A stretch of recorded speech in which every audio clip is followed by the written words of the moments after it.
Those who came before us made certain that this country rode the first waves of the Industrial Revolution, the first waves of modern invention, and the first wave of nuclear power.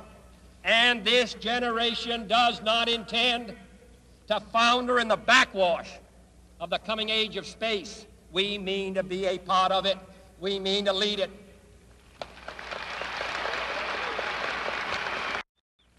For the eyes of the world now look into space, to the moon, and to the planets beyond.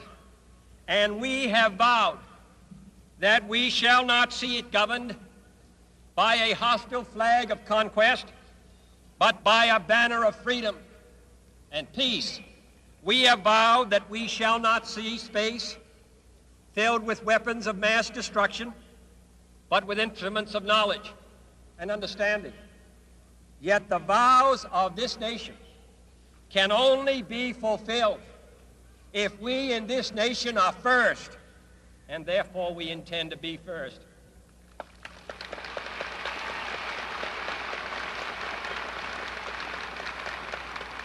In short, our leadership in science and industry, our hopes for peace and security, our obligations to ourselves as well as others, all require us to make this effort, to solve these mysteries, to solve them for the good of all men, and to become the world's leading spacefaring nation.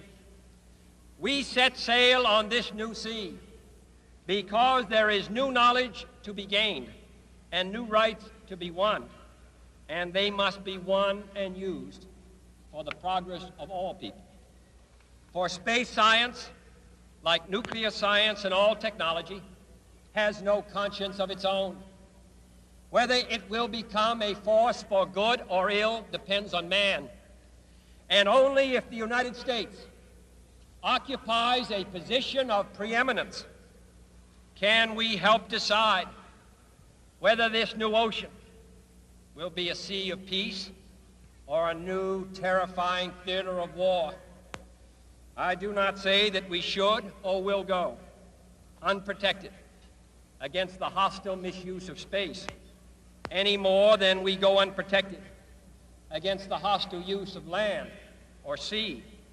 But I do say that space can be explored and mastered without feeding the fires of war, without repeating the mistakes that man has made in extending his writ around this globe of ours. There is no strife, no prejudice, no national conflict in outer space as yet.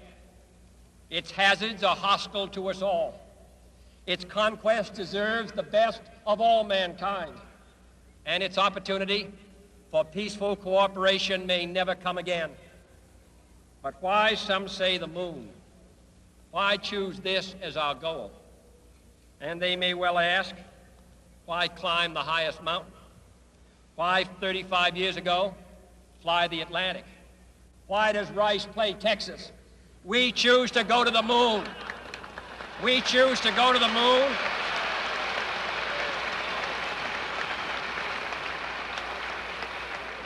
We choose to go to the moon in this decade and do the other things, not because they are easy, but because they are hard. Because that goal will serve to organize and measure the best of our energies and skills.